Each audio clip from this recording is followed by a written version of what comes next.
Hello, everyone. Welcome. My name is Yasmin. A lot of people know me as Yaz.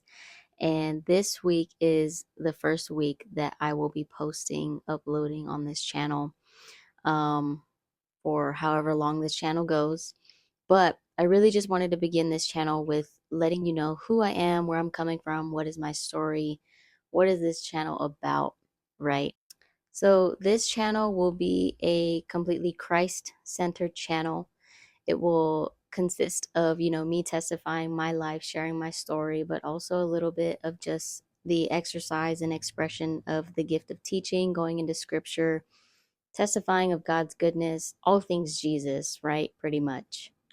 But today, this week, and even next week, I really just want to touch on my testimony, sharing it, sharing what my life was and what it was like prior to Christ, leading up to the very moment that I encountered his presence and heard his voice for the very first time, and then going into what the last couple years of my life has looked like walking faithfully with Jesus. So today, I will really be going in on my life prior to Jesus, things that I've been through, things that I've done in my past life, right? The old life, and then leading up to the very moment that I encountered his presence and heard his voice. And the reason I want to share what my life was prior to Christ is because I feel like my life is simply evidence of the transformative power of the gospel and presence of God.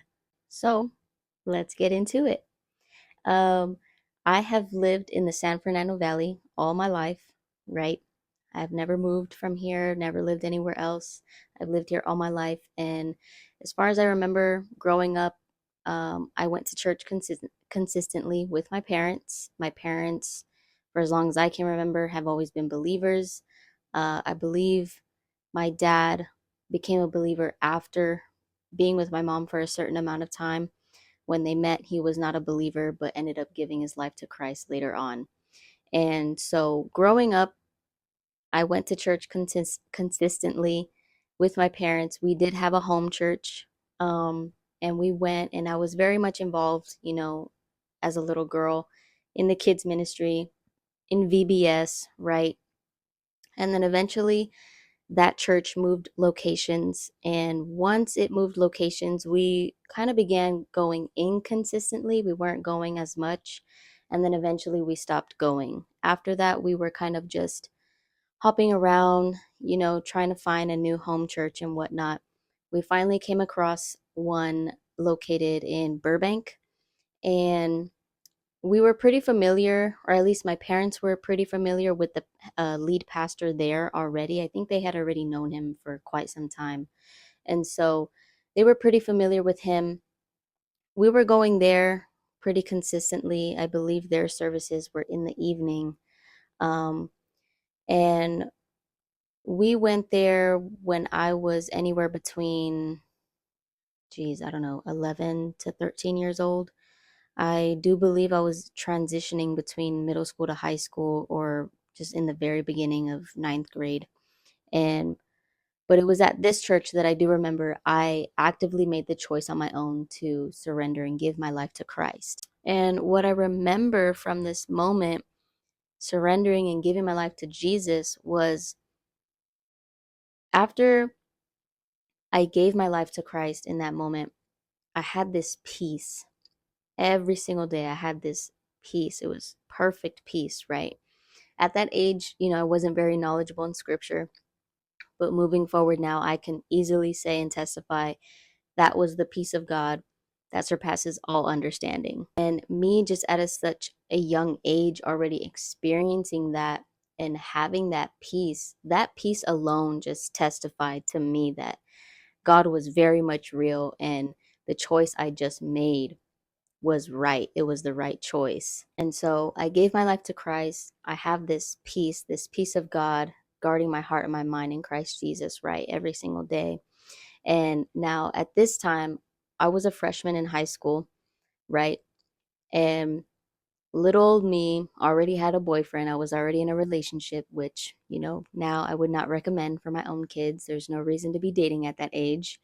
But little old me had a boyfriend, right? I was in a relationship, and suddenly, we broke up suddenly he was moving far away and it wasn't going to work out, et cetera, et cetera.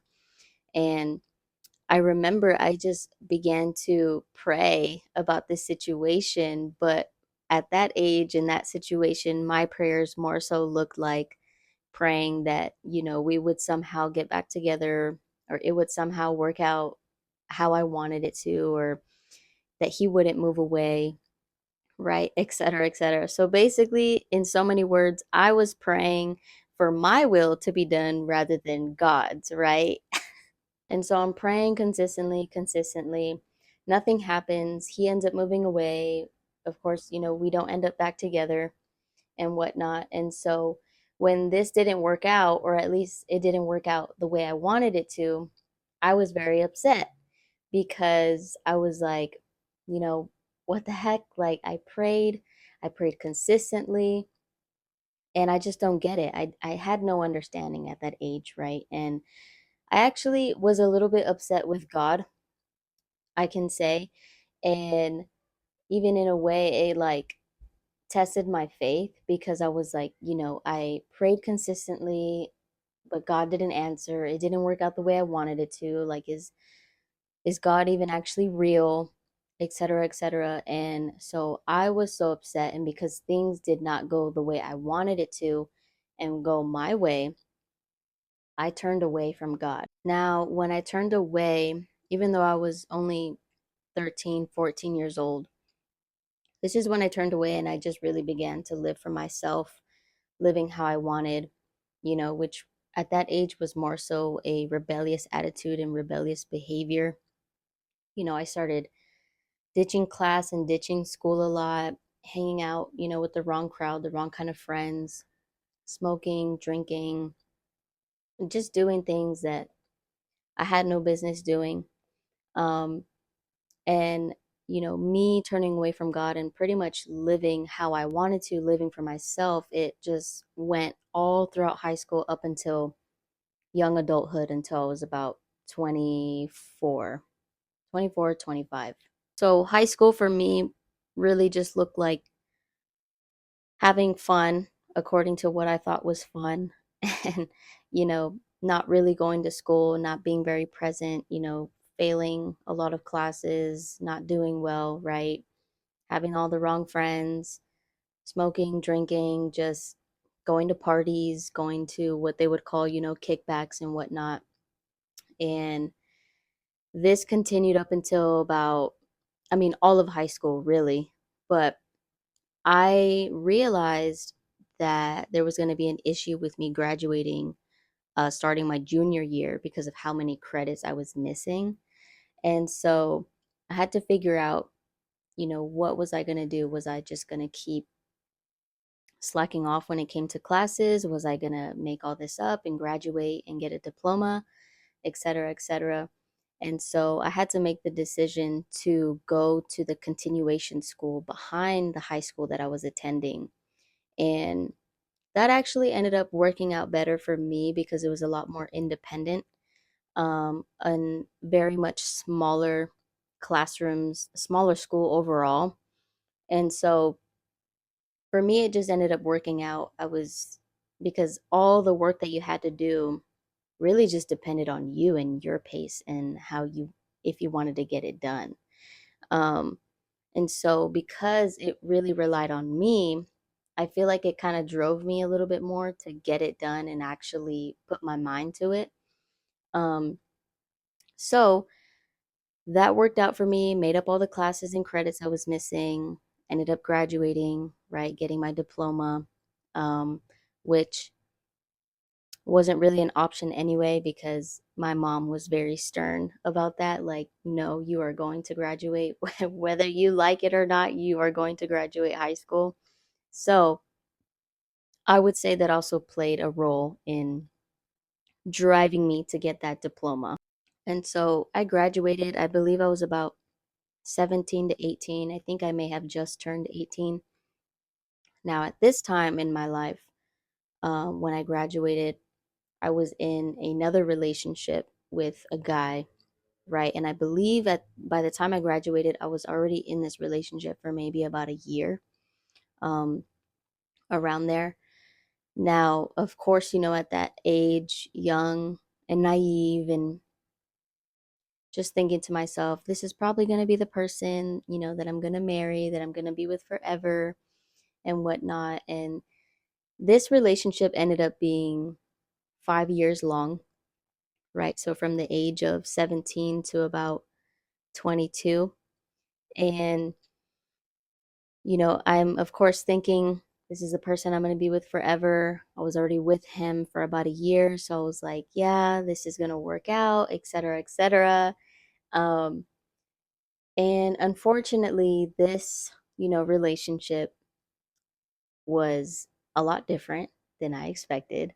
Turned out much, much different than I ever thought, than I ever even imagined. Um, as time went on, this person began to get involved with different kinds of drugs and then eventually mixing all of them together, which really took a toll on him and his attitude. And, unfortunately at the time, he could not see it that way. He just, I think, perceived it as he was just having fun and living his life. Right. And it's also when I got into a relationship with this person that I began to just smoke a lot, to the point that it was just excessive. It was not necessary. Not that it's necessary to smoke anyway, but it was just excessive to the point that it was like, I don't even know why I'm doing this. And then it became, I started to participate in a couple other drugs along with him that he was also doing.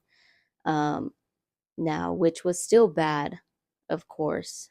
I wouldn't say it was as severe as some of the other drugs that he was doing, but it was still bad, right? I was still participating in it.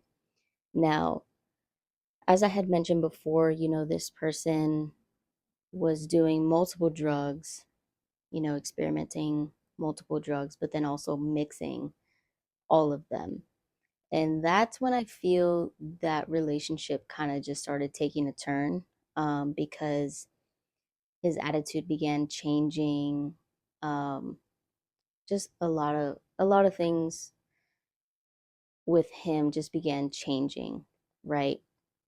And unfortunately, this person did become very angry, very mean spirited, and unfortunately was very verbally abusive. Um, Now, there was no domestic violence. I was not being beaten, but this person was very verbally abusive, um, to the point that it got to a point where there was a lot of times that I was very suicidal because of the things that this person would say. And those of us in Christ know that death and life are in the power of the tongue, right? And I can easily say that all this person ever spoken to me was death. And it kind of just became a thing. It was whether we were arguing or not, um, it just it was an ongoing thing for probably from the second year up until our relationship ended. Um, and so these things built up over time, right? And so when you're spoken to in that way for such a long period of time, it truly does take a toll on you mentally and emotionally. It, I mean, it ruins your self esteem, it ruins your confidence, it ruins how you perceive yourself. It sows so many things into your mind and heart. It sows weeds into your mind and heart, right? And unfortunately, as well, this person was sexually abusive. And what I mean by that is that my body was pretty much just an object, for him to use whenever he wanted for his own pleasure. And I'm sorry if that may be kind of graphic for you guys, but I just wanted to clarify that. And it didn't matter whether I said no or that I didn't want to. It would just happen anyway. And it would happen so frequently that, things were happening to my body as well. And of course, there's mental and emotional damage that comes from that too, right? And so finally, as time goes on, you know, I feel like within this relationship, I wasn't even aware of the abuse that was actually going on. I think I was in denial uh, to a certain extent and just also just blind, right? And nobody knew about anything that was going on within this relationship, not my parents. I didn't really have any friends at that time either, pretty much during that whole relationship. His parents didn't know, none of his friends knew, right? So it was like just nobody knew what was going on. And I believe everyone thought that just everything was okay. And so fast forward, right? I'm 22 now, working as a mobile dog groomer, right? And this is when, I began to realize that I was just tired. I didn't have anything left in me to give to this person, to pour into this relationship. I feel like everything had been taken from me and I just had nothing in me. And I just felt like a zombie. I mean, I felt dead literally from the inside. And like I was just walking around, like I was just a body walking around with no life. Right. And I was depressed. I was exhausted. And I began to realize, I'm not happy in this relationship. I don't think this is right. I don't think this is love. Like, and I think I think I need to end this relationship, right?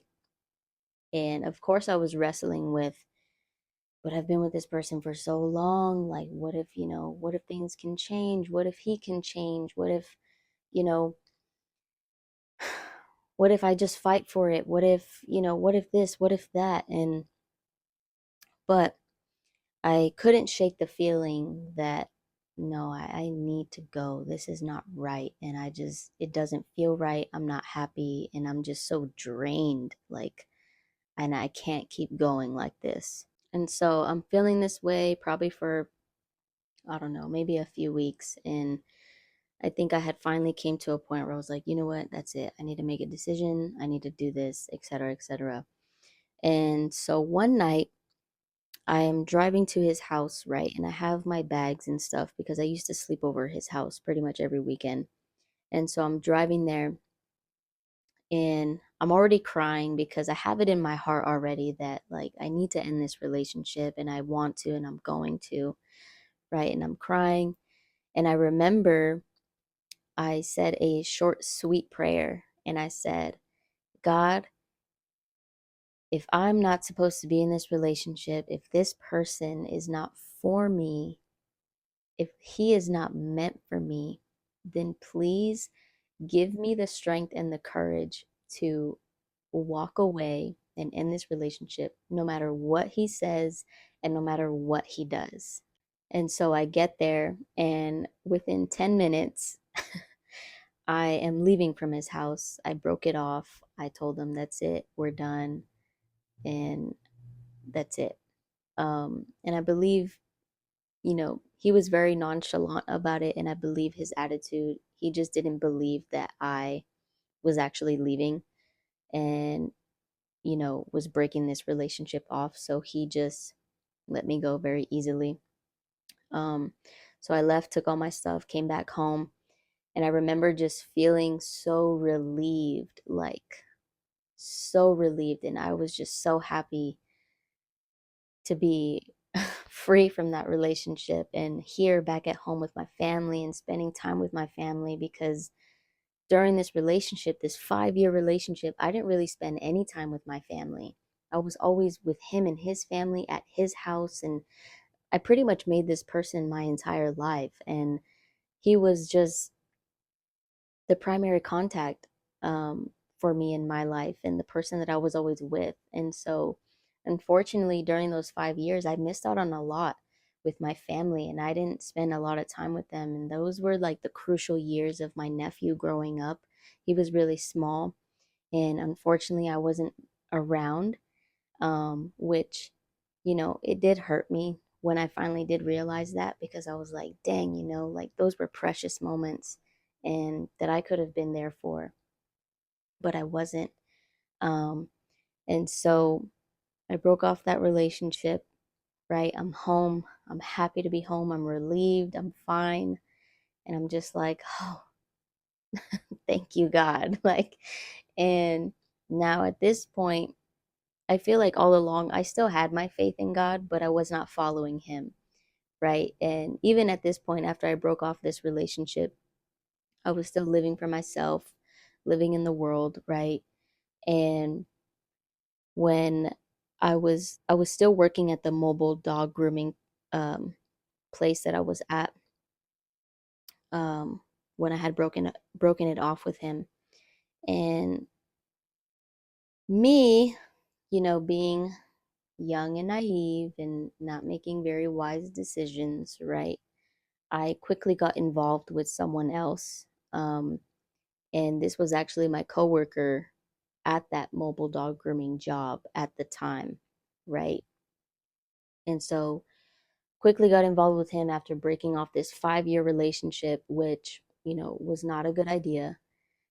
um, but I'm going to be honest and vulnerable about that. It was messy, not a good idea. Um, and so me and this person are involved, right? And 2 weeks go by after I broke off that 5-year relationship, and I hadn't heard anything, from this ex-boyfriend. We hadn't spoken. So I'm thinking, okay, things, are broken off, things are settled.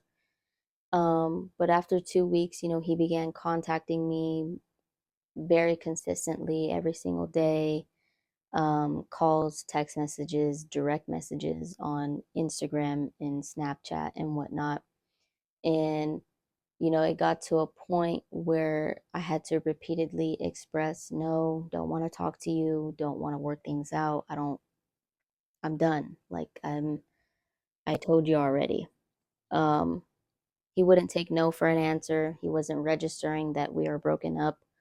And so it began to become a point where it was just excessive text messaging, excessive calling, right? And so then I had to take the action of just blocking, his number, him on everything, right? Unfortunately, he still had my mother's number, and she would keep in contact with him.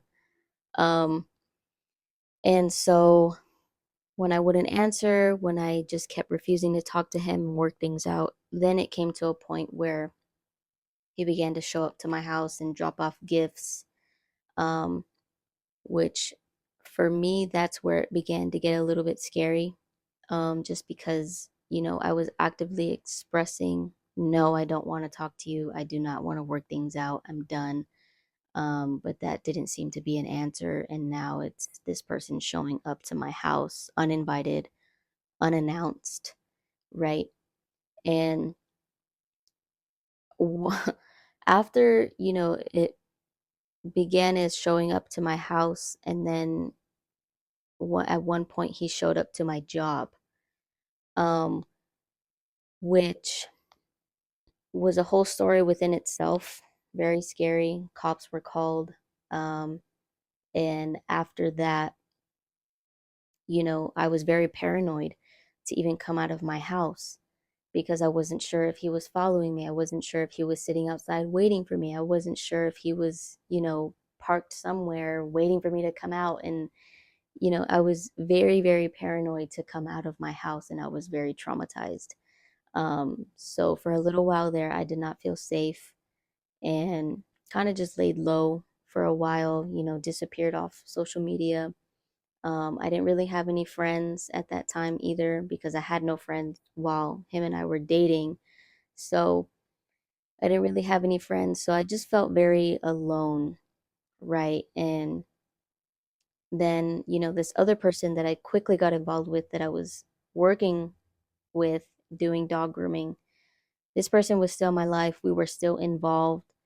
Um, and so again, it was like this person was like the only person in my life.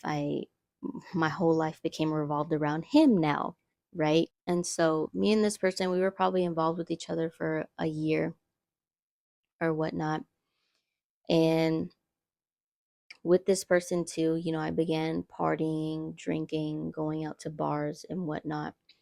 And this person actually at one point introduced me to cocaine. And so then it kind of became a habit where, him and I would hang out, and even with his friends, and like whenever we would drink, we would end up doing cocaine as well. Um, and although it was only probably a handful of times, um, it quickly became a thing where it was like each time I drank, I began to feel just the urge or the need to also do cocaine with it, right? And there was actually one specific weekend, we had went on a trip to Big Bear, him, I, and his friends, right?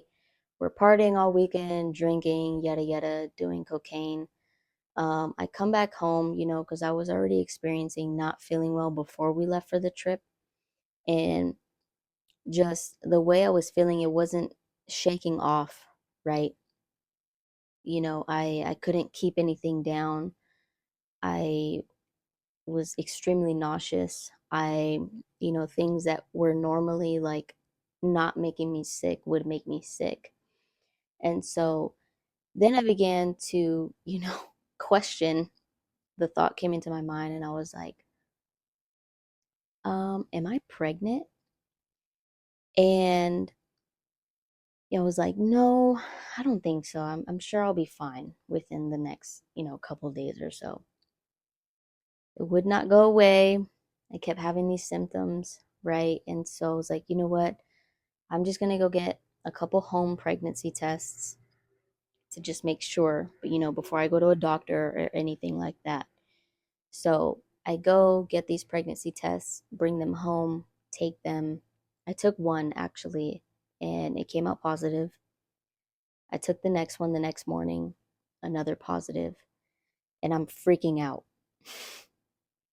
I'm freaking out because I'm like, there's just no way.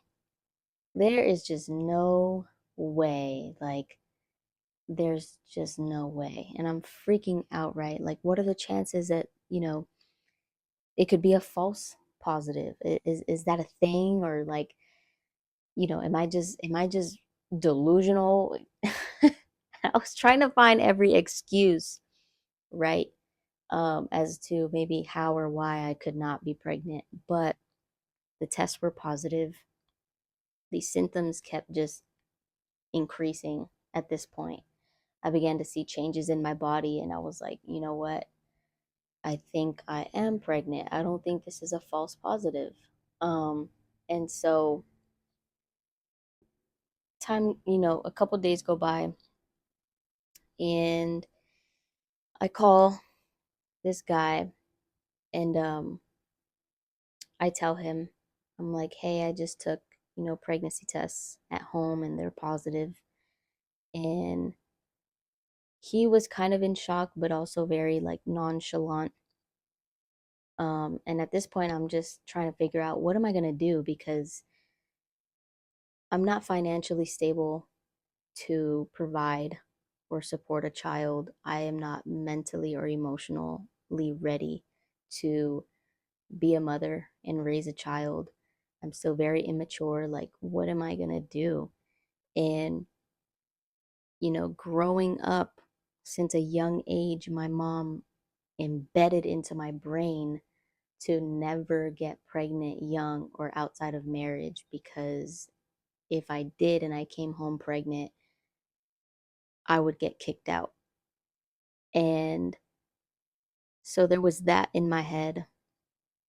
And then this guy is just very nonchalant, not really, affirming that he's going to support me, not affirming that he's going to be there for the baby, not affirming that, he's willing to step up or anything like that. Right.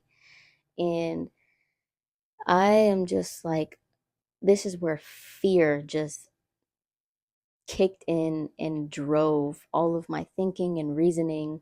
And I just felt cornered, right? Because it was like, I'm not financially stable or emotionally or mentally ready. This guy, you know, isn't really affirming that he's going to support me. He also has another child from a previous relationship that he is not present in, that he does not, take care of this child. He's not present in his life. And then over here, it's like my mom and everything that she told me while I was growing up and getting pregnant young or getting pregnant outside of marriage, and it's just all cramming in. And I'm just like, what am I going to do? And so trying to make a decision, right? Scared for my life. um Again, my parents, did not know anything. I didn't tell them. um and so unfortunately, just out of fear and, of course, even selfishness, and I would say even being deceived into thinking that this was the right decision, um I decided to terminate the pregnancy and move forward in the process of getting an abortion, right? And it was like, according to my own reasoning, this made sense that this was the decision that I was making, but morally, I knew it was wrong. And unfortunately, even though morally I knew it was wrong, I still did it. Um, and I remember just, making the appointment, going in, they explained the process to me. They took an ultrasound, just, I guess, to see how far along I was, and also to confirm that I was pregnant. And I was pregnant. They took an ultrasound, and it turns out that I was 8 weeks along, which is 2 months. Um, and I'm sitting there, and I mean, I'm at this point, I'm just thinking to myself, like, I can't believe this is happening, and I can't believe I'm actually doing this. Um, and they hand me the sonograph image, right? And I'm in that room by myself looking at it. And I mean, this baby is so, so small. So, so small. Um, and I'm just looking at it and I'm like, for a second, I'm thinking, like, what if this can work out? What if I somehow do this? What if I somehow just make it work? Even if I am doing it all by myself, without this guy, without my parents. And I wanted to believe that so bad. I wanted to believe that so bad. And I'm sure if I had decided that, it would have worked out, it would have been fine. Um, but unfortunately,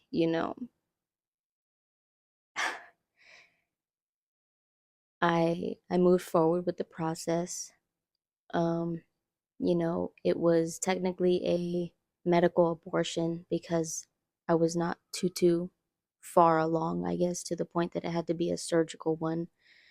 Um, and so for those that don't know, um, they give you a pill, one pill first, one appointment, which I believe is the pill that cuts off a certain hormone that pretty much sustains the life of the baby. And then the second appointment is when they give you the bundle of pills that dissolve in your cheek, which ultimately terminates the pregnancy. And so, first appointment, they give me this one singular pill. I take it. I, you know, I'm it's like I'm good on the outside, but subconsciously I know what this pill is doing. And I'm just like this is happening within my body right now, but I have to, like, just act normal. Um and so that was just very mind-boggling within itself. And then I go for the second appointment, Again, I'm doing all this by myself, right? Because my parents don't know. This guy's aware of what's happening, but, again, wasn't very supportive. Um, Not that he should have been, because what I did was wrong. But um, so I go in for this second appointment. They give me these 4 pills that they tell me to put on the side of my cheek. It's going to dissolve, right? They explain, don't spit them out, try not to vomit, so you don't vomit up the medication. They tell me, within a certain amount of time, you're going to begin bleeding, et cetera, et cetera. And so I take these pills, they dissolve in my cheek, right? And I'm in my car still, um, at a parking lot across the way from this place because I didn't want to come home right away. And I'm sitting there in the car going through this process. I begin becoming very nauseous to the point that there was no way I could not vomit. Like, I don't know how they expected me not to vomit, but my goodness. um, and so I step out of my car, I'm vomiting, and then I begin bleeding, and the cramps that came were just absolutely horrific. Those were not just regular menstrual cramps, those were labor like pains for sure. Um, and so I'm sitting in my car, and as this process is going, and I'm like, I think I should go home now because I do not want to just stay here in my car. And so I get home. Of course, I go immediately to my bed, trying to comfort myself as much as I can. Again, my parents have no knowledge of this. They were under the assumption that I was just going through a menstrual cycle and just really tired and in a lot of pain, right? And so I'm in my room, just going through this alone. Um, and I remember there was a moment where I was laying here in bed and I began to just beg God for mercy and forgiveness, because I knew what I had just done was absolutely wrong. Um, and it just didn't make sense to me because, according to my human reasoning, it seemed right that I was making this decision, right? But morally, I knew it was wrong. I knew in my heart that I was taking a life. I knew in my heart that it was just wrong. Um, and I remember just laying here begging God for mercy and for forgiveness, and just feeling like just so far away from grace. Um, and just laying here, feeling all alone. Nobody knows what's happening.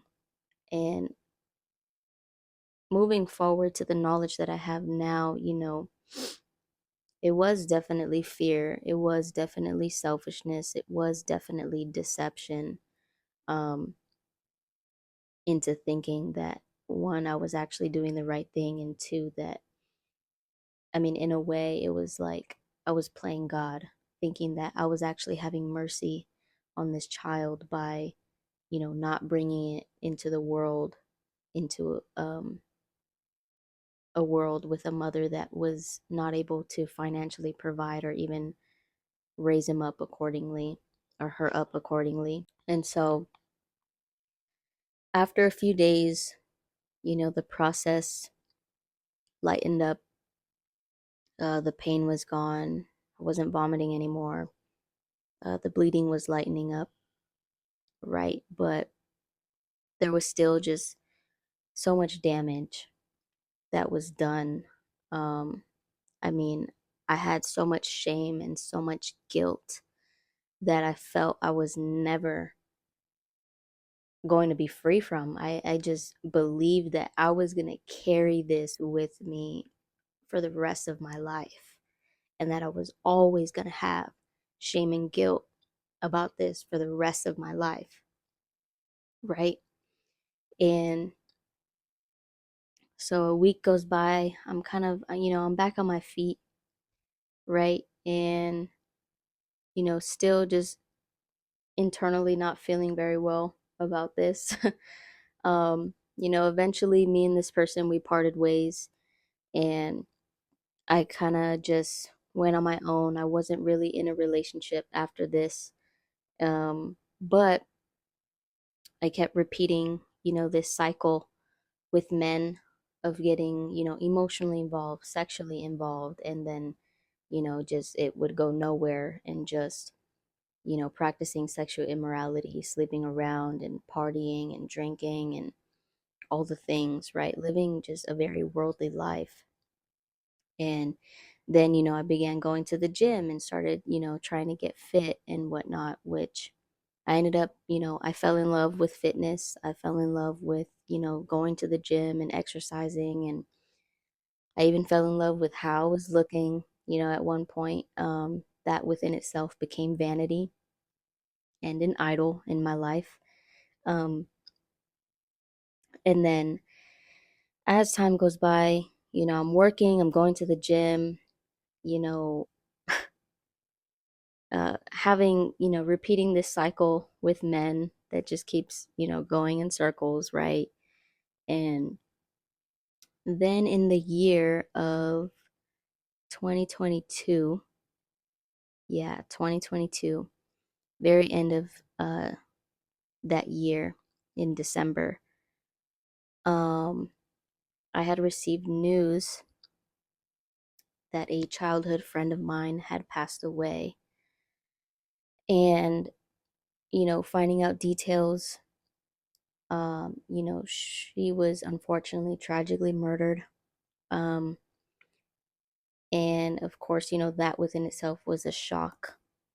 Me and all our childhood friends that we, went to school with at the time, we were just all in shock. We could not believe that this happened. We just did not believe it, right? It felt so unreal. Um, and now when this happened, I feel like I did not register it right away. It took me probably like a week to really grasp what was going on and that this was actually happening.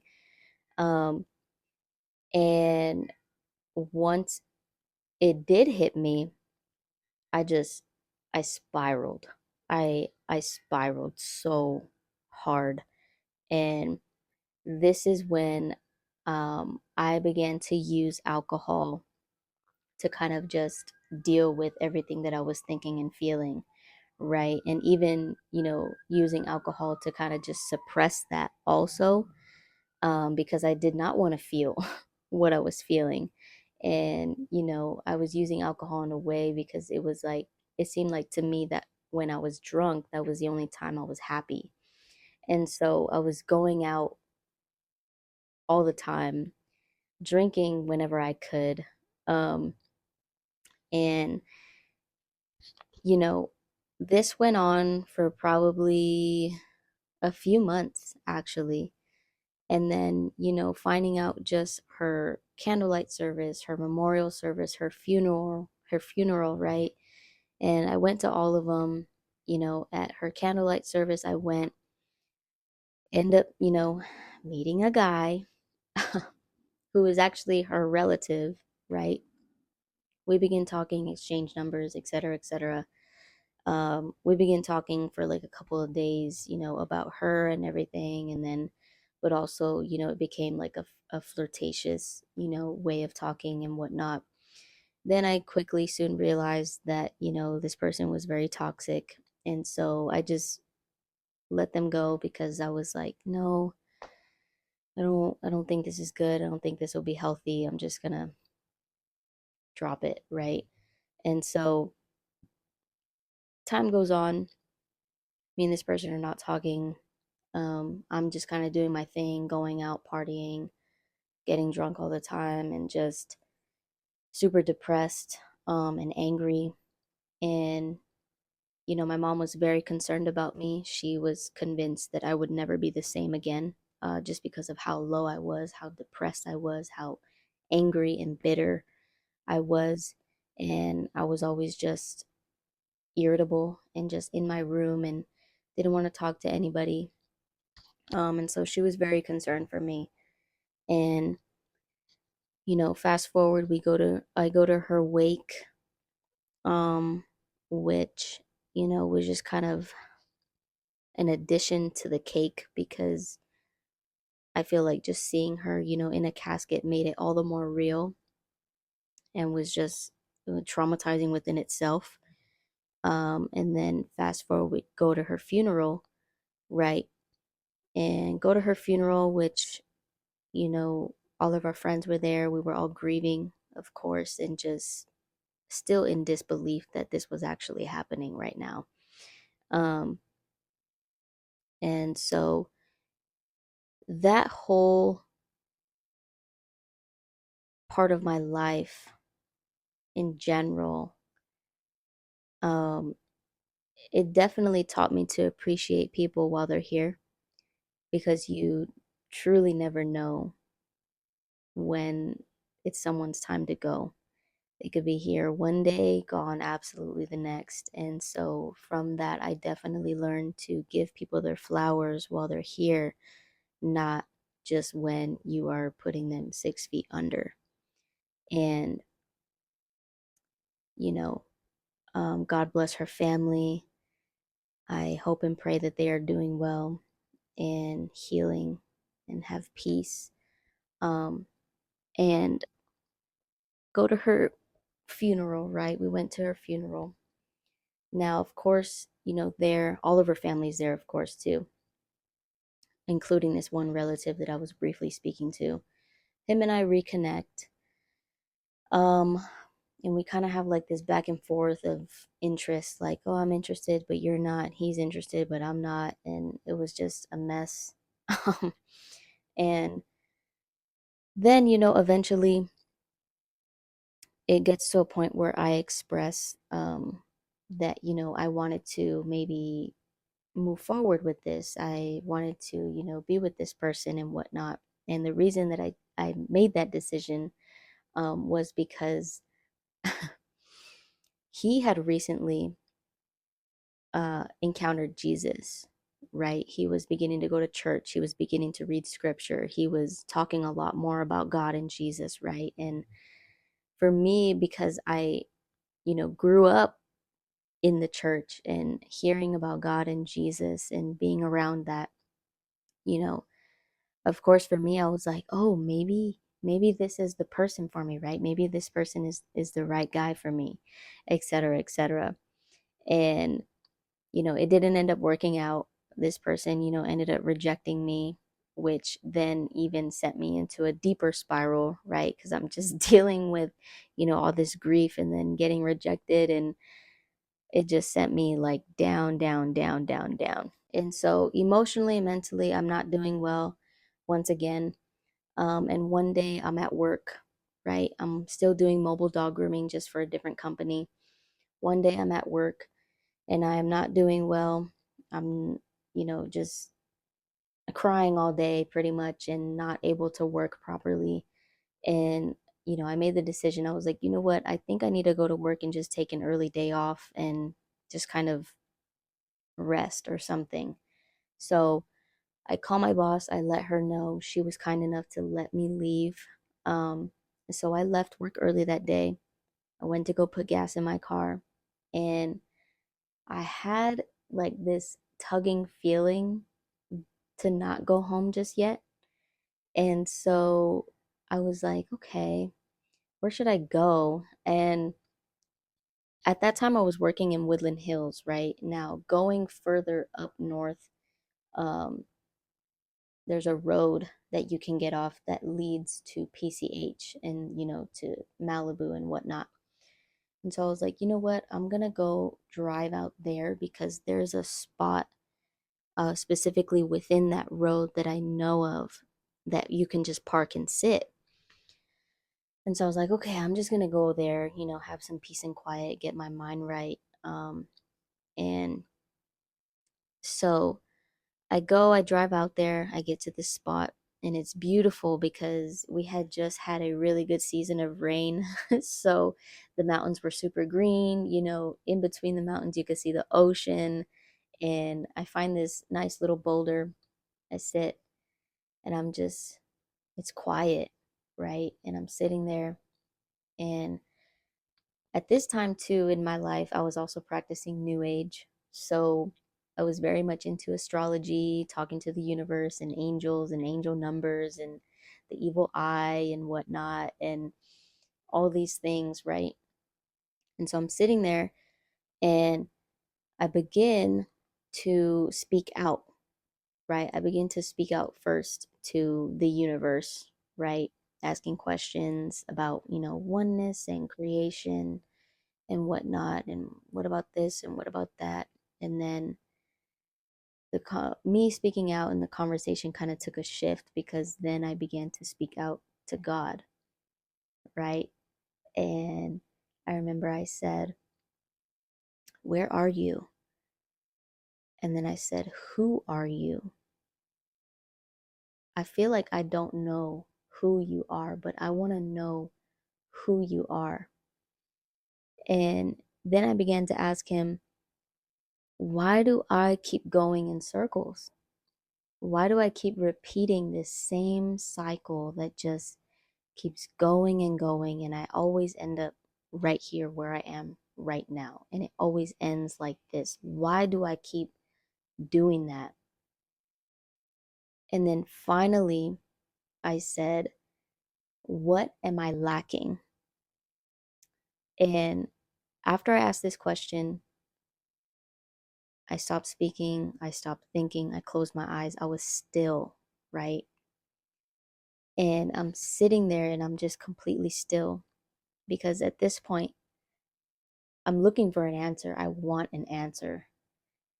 And so I'm sitting there, I'm still, and this breeze from this side just start rolling in, right?